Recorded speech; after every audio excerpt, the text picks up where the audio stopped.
Hey guys, welcome to my channel. We're going to talk about the case of 14-year-old Scottie Morris. We're going to talk about what did happen and what is currently occurring. So, on March 16th, young Scottie allegedly ran away from his home in Eaton, Indiana. At the time, it was very alarming because he was only wearing a t-shirt and shorts, and it was a rather cold evening.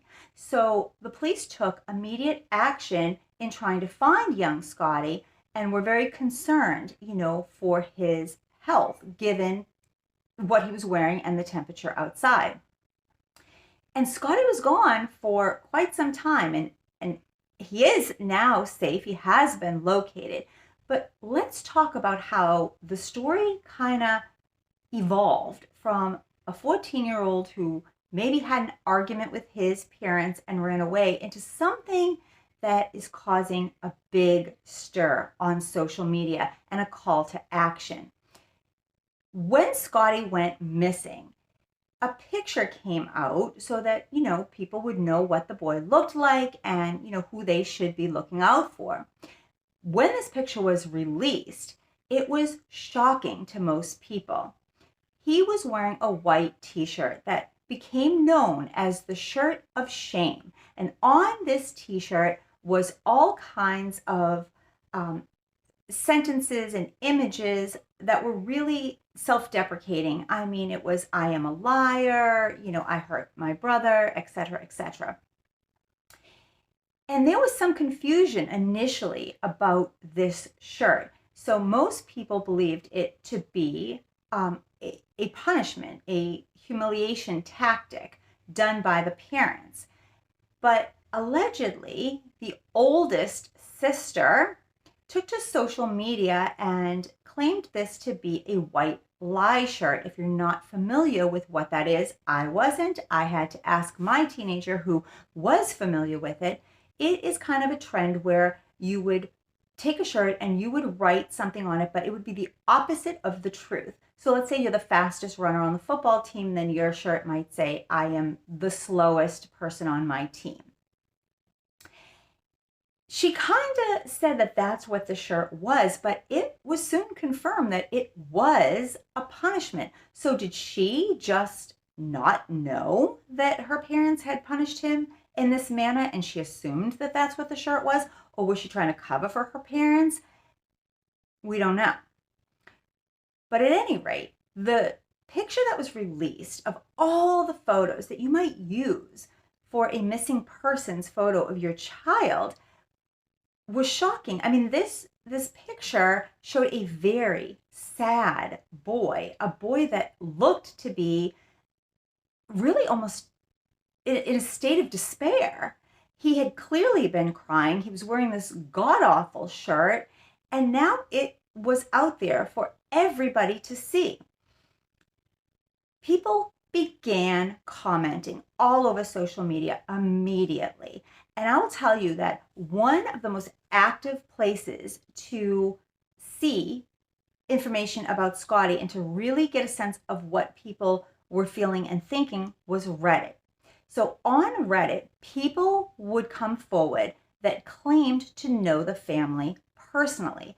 And they were saying, and this is all allegedly because we don't know who these people are, they just have screen names on Reddit. We don't know if they are who they say they are, but they claim to be people that knew the family, and they would give descriptions of punishments that Scottie endured on a regular basis.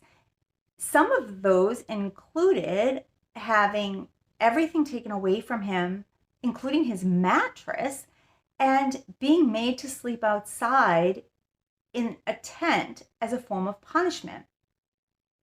So other people on Reddit, would come back and say to them, well, if these things are true, have you told the authorities?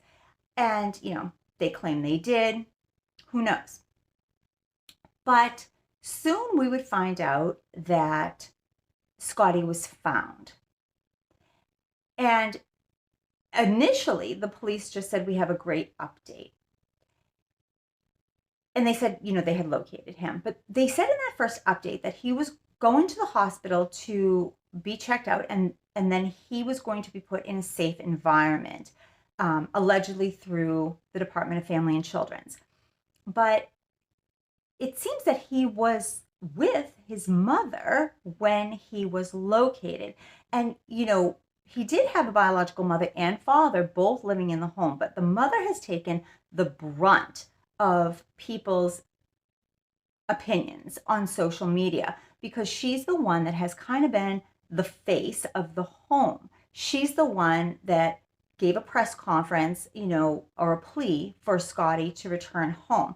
One that did not go without a lot of criticism because a lot of people felt that she was not very genuine and that she seemed as though, not that she didn't want her son home, but that she was being very, very fake in her demeanor, that maybe she wasn't really broken up about him being missing so much as maybe she was pissed off.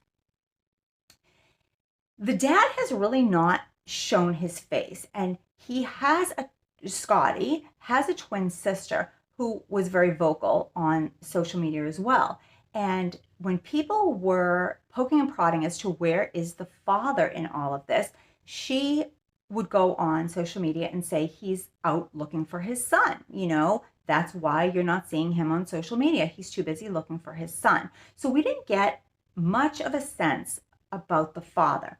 And mom's Facebook account is relatively private. So you can see some stuff, but it's older stuff. And I gotta say, looking at the pictures, it does seem like they are somewhat a close family. They seem to do a lot of activities. They take a lot of trips. It doesn't look like children that are neglected or suffering in any way. But the fact that mom didn't really have any other pictures of Scottie, and all the ones that I could see, he would have been much younger. But then again, I could only see older stuff on her profile. It's just weird that she chose that picture. So either A, she doesn't have any other pictures, or B, that was just the most recent. That's the one she gave them. And if she doesn't see anything wrong with this punishment, then maybe she just was ill prepared for, what an explosive reaction that this picture was going to get around social media. So I'll say a couple of things. I just read last night that he was put in a safe home the first evening, but that he's already home and reunited with his parents. And that is allegedly, I cannot confirm that. If he is already back at home, I find that a little premature and a little bit alarming because, again, yes, teenagers run away. That in itself is not like a huge red flag that there's severe underlying issues in this home. But when you add that picture, it at least warrants, I would think, some sort of intervention. But I'm not sure that that photo, is disturbing and upsetting as it is to most of us, necessarily legally warrants any kind of intervention. I don't know that it falls under any kind of statute against, child abuse. I don't, I think it would be more a personal opinion of whether or not it's appropriate to punish a child using humiliation. I would say, it's awful. But at the same time, she got a lot of flack for it, but I've seen very similar stories on social media that people have applauded, and people have, basically said, "Oh, this is so great. This is, you got to show these kids." There was a case not too long ago where this woman went on her teen daughter's Instagram. So she takes the phone, she goes on to her daughter's account, and she does a live. So whoever she's doing a live for is going to be peers and friends, schoolmates of this 15-year-old girl. And she humiliated this girl so bad. She had been mad because the girl had been dancing suggestively on social media and she had seen the video.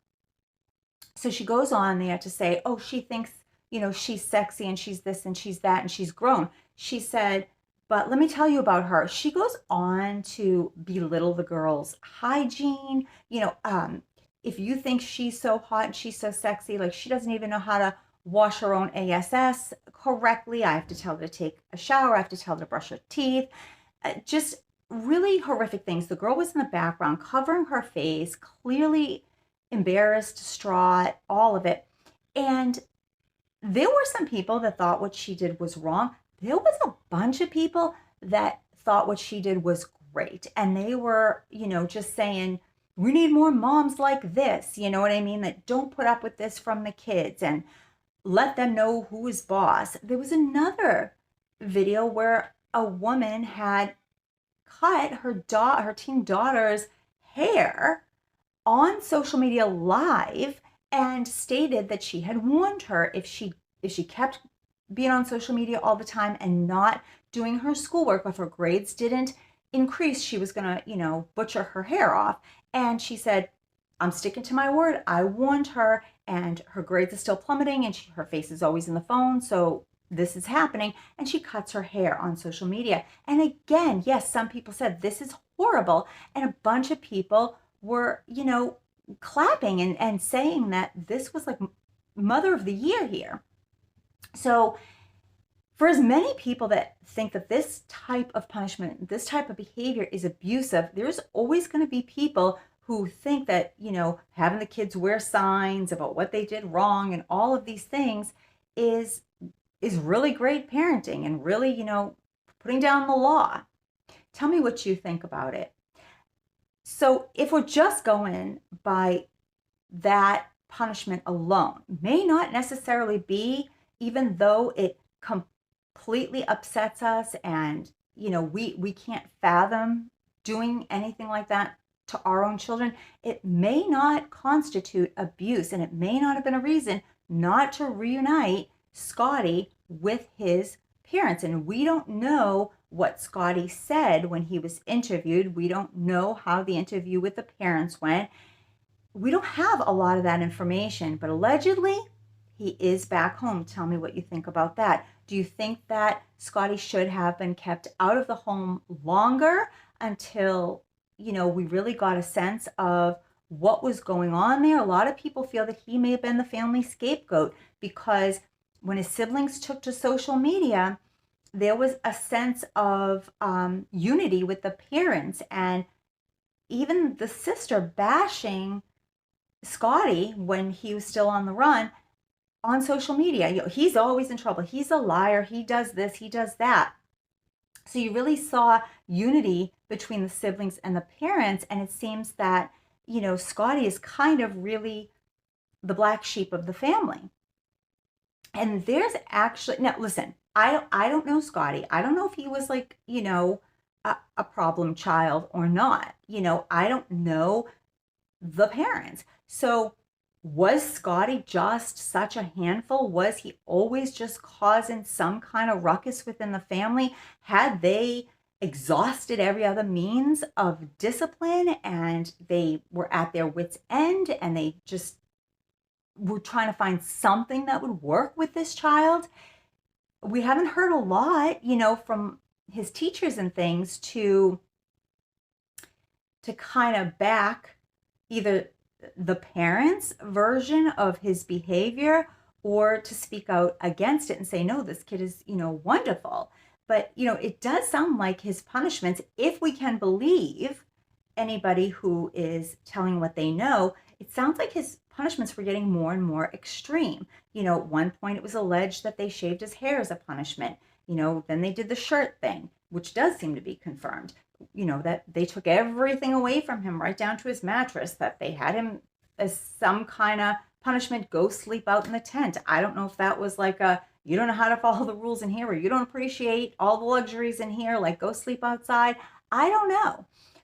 But it does sound like things were escalating between Scottie and the parents. And again, I don't know him. I don't know if he really was giving them a run for their money, if he was a very difficult child. But, were they reaching out to the appropriate people to try to get some kind of help? Was he in therapy? Had they, been open and honest with the pediatrician about his behavior so they could maybe get an evaluation, see if he had any kind of underlying, psychiatric issue or, developmental delay that was, causing some of these behaviors? We don't have this information. We just don't have it. So it's kind of hard to say. But there is something else in psychology known as the Cinderella effect that happens in more families than you would believe. When there are a large number of siblings, it is not uncommon for one child to kind of be singled out among the others as being the bad kid or the one that seems to get punished more than the others.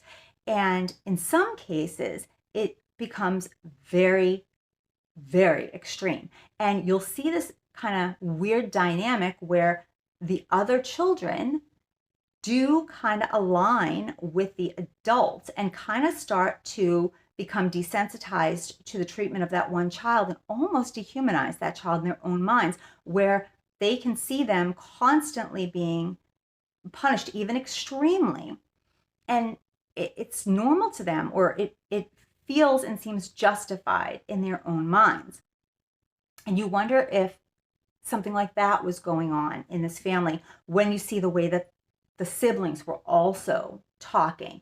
You almost get that sense that, he was the one. He was the one among all of them that was the bad kid, the one that was always punished, the one whose punishments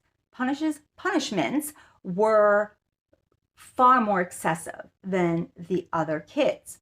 Tell me what you think about that. Is that what we're seeing here? And that is it's a scary dynamic, but what typically happens in a situation like that is even if that child is removed from the home, it doesn't solve the issue, because then another child typically comes into that role. So when that person's no longer there, you'll see the parents typically then turn on another one of the children, and then they kind of take on that role or that identity within the family structure. So even removing Scottie from the family, if that's going on, and if there are a lot of issues within the home, that wouldn't necessarily solve it. The family probably needs intervention of some sort, even if the parents are, and likely probably not horrific people, but even if they have found themselves through stress, through frustration, through whatever, in a situation where they are no longer parenting effectively, where they are using extreme measures of punishment or control, it is necessary to get in there for them, for their other remaining children, and for Scottie long term, to get in there and help stabilize the family and, give them resources to help them kind of come out of this dysfunctional place that they may be finding themselves in and find themselves to a much more healthy situation in their parenting and in their home lives. So tell me what you think about all of it. Do you think that it's way too soon for young Scottie to be back in the home? Did you see the interview of Mom, and what did you think of it? And what do you think about the shirt? Do you think that humiliation tactics as a form of punishment should absolutely never be used, or do you think that it can be effective and should be utilized in certain circumstances? Tell me your thoughts on it. I think it is extremely ineffective, and I think it rises really to the level of cruel and unusual punishment. And I can't say that I would agree with it in any circumstances, regardless of what was going on. But tell me your thoughts on it, and I will see you soon. The good news is that Scottie was found unharmed. He is alive, and he was taken to the hospital to be checked over. A lot of people are starting to speculate foul play, so it is wonderful that he is alive and well. And now there's a chance to to fix what may be broken so that the future can be brighter for the entire family than what seems to be their present situation. I will talk to you soon. Have a great day. Bye.